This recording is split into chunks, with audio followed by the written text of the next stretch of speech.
আসসালামু আলাইকুম। কোরআনের সবচেয়ে ছোট সূরাগুলোর মধ্যে একটা হল সূরা আল কদর, কিন্তু এর প্রভাব বিশাল। চলুন আজ আমরা এই পবিত্র রাতের রহস্যময় ইতিহাসের গভীরে ডুব দিই, যা বিশ্বাস আর ইতিহাস দুটোকেই ছুঁয়ে যায়। ভাবুন তো, সূরাটার শুরুই হচ্ছে কি দারুণ একটা ঘোষণা দিয়ে, নিশ্চয়ই আমি এটি নাজিল করেছি লাইলাতুল কদরে।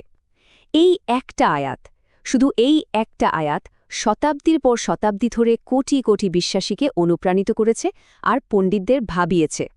হ্যাঁ, এই প্রশ্নগুলো নিয়েই তো আমাদের আজকের এই আয়োজন। চলুন এই পবিত্র অধ্যায়ের ভেতরে ঢুকে এর উত্তর খোঁজার চেষ্টা করা যাক। তো প্রথমে আমরা সূরা আল কদরের যে চিরায়ত ইসলামিক ব্যাখ্যাটা আছে সেটা একটু দেখি। আর এর শুরুটা হয় নামের অর্থ দিয়েই। আল কদর, এই শব্দটার দুটো প্রধান অর্থ আছে। একদিকে এর মানে হল মহিমা বা মর্যাদা, যা এই রাতের সম্মানকে বোঝায়। অন্যদিকে এর আরেকটা অর্থ হল তাকদীর বা ভাগ্য, কারণ ইসলামিক বিশ্বাস অনুযায়ী এই রাতে কিন্তু পরের ১ বছরের ভাগ্য ঠিক করা হয়। ইসলামিক ঐতিহ্য আমাদের কি বলে যে লাইলাতুল কদর হল সেই বিশেষ রাত যখন কোরআনের প্রথম আয়াত নাজিল হয়েছিল। এটা সাধারণত রমজানের শেষ দশকের বিজোড় রাতগুলোতে আসে, আর বিশ্বাস করা হয় যে এই রাতে ফেরেশতারা পৃথিবীতে নেমে আসেন আর চারদিক ভোর পর্যন্ত শান্তি আর কল্যাণে ভরে যায়। আর সূরাটাতে একটা এমন তুলনা আছে যা শুনলে অবাক হতে হয়। বলা হচ্ছে এই এক রাত ১,০০০ মাসের চেয়েও উত্তম। একটু ভেবে দেখুন, ১,০০০ মাস মানে ৮৩ বছরেরও বেশি সময়। তার মানে এই এক রাতের ইবাদাত একজন মানুষের প্রায় পুরো জীবনের ইবাদাতের চেয়েও বেশি সওয়াব বা পুণ্য নিয়ে আসতে পারে। এটা আসলেই উম্মতে মুহাম্মাদিয়ার জন্য আল্লাহর একটা বিশাল অনুগ্রহ। আর ব্যাপারটা যে শুধু ইবাদতের মধ্যেই সীমাবদ্ধ না তা কিন্তু স্পষ্ট। নবী মুহাম্মদ সাল্লাল্লাহু আলাইহি ওয়াসাল্লামের এই হাদিসটা দেখুন। এখানে ক্ষমা আর করুণার এক বিশাল প্রতিশ্রুতি দেওয়া হয়েছে, যা বিশ্বাসীদের জন্য অনেক বড় একটা আশা। সূরাটার শেষ আয়াতগুলো আমাদের একটা ছবি দেখায়। সেখানে বলা হচ্ছে জিব্রাইল আলাইহিস সালাম সহ সমস্ত ফেরেশতারা আল্লাহর আদেশে পৃথিবীতে নেমে আসেন। তারা পরের বছরের জন্য নির্ধারিত ভাগ্য আর বিভিন্ন সিদ্ধান্ত নিয়ে আসেন, আর পুরো রাতটা ভোর পর্যন্ত থাকে একদম শান্তিময়। কিন্তু জানেন, এই চিরায়ত ব্যাখ্যার পাশাপাশিও টেক্সটার ভেতরেই এমন কিছু প্রশ্ন লুকিয়ে আছে যা আধুনিক গবেষকদের একদম নতুন এক অনুসন্ধানের দিকে ঠেলে দিয়েছে। ব্যাপারটা একটু খেয়াল করুন। একদিকে সূরাটা বলছে কুরআন এক রাতে নাজিল হয়েছে, কিন্তু আমরা সবাই জানি যে ইসলামিক ঐতিহ্য অনুযায়ী এটা ২৩ বছর ধরে একটু একটু করে নাজিল হয়েছে। অবশ্য এর একটা ঐতিহ্যবাহী ব্যাখ্যা আছে। বলা হয় এই রাতে পুরো কুরআন একসাথে ঊর্ধ্বলোক থেকে পৃথিবীর কাছের আসমানে পাঠানো হয়, আর তারপর সেখান থেকে ২৩ বছর ধরে প্রয়োজন অনুযায়ী নবীর সাল্লাল্লাহু আলাইহি ওয়াসাল্লামের উপর নাজিল করা হয়। কিন্তু এই ব্যাখ্যার পরেও কিছু প্রশ্ন কিন্তু থেকেই যায়, যা আধুনিক গবেষকদের আরও গভীরে তাকাতে বাধ্য করেছে।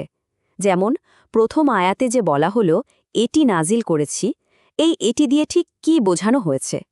আর কেনই বা জিব্রাইল একা নন, বরং সমস্ত ফেরেশতা প্রত্যেকটা আদেশ নিয়ে নেমে আসেন? এই প্রশ্নগুলোই কিন্তু একটা বিকল্প তত্ত্বের জন্ম দিয়েছে। এই প্রশ্নগুলোর উত্তর খুঁজতেই কিছু গবেষক একটা বেশ চমকপ্রদ তত্ত্ব সামনে নিয়ে এসেছেন। এই তত্ত্বটা সূরাটির উৎপত্তির দিকে একদম ভিন্ন একটা আঙ্গিকে আলো ফেলে। এই তত্ত্বের মূল ভিত্তি হল কদর শব্দটার আরেকটা সম্ভাব্য অর্থ। আরবিতে ক দ র এই ধাতুমূলটা অনেক সময় পরিমাপ বা কোনো কিছুকে সীমাবদ্ধ করা বোঝাতেও ব্যবহার হয়। এই তত্ত্ব অনুযায়ী লাইলাতুল কদর বলতে এমন একটা রাতকে বোঝানো হতে পারে যেখানে কোনো অসীম সত্তাকে পরিমাপ করে সসীম বা সীমিত রূপ দেয়া হয়েছে। এই স্লাইডটা দেখুন, এখানে একটা অবাক করার মতো তুলনা তুলে ধরা হয়েছে। ড্যানিয়েল এ বেক নামের একজন পণ্ডিত দেখিয়েছেন সূরা আল কদরের মূল থিমগুলোর সাথে তৎকালীন সিরিয়া খ্রিস্টান স্তোত্রের বেশ কিছু গভীর মিল আছে। খ্রিস্টান ধর্মতত্ত্বে ইনকার্নেশন বলে একটা ধারণা আছে, যার মানে হল ঈশ্বরের মানব রূপ ধারণ করা।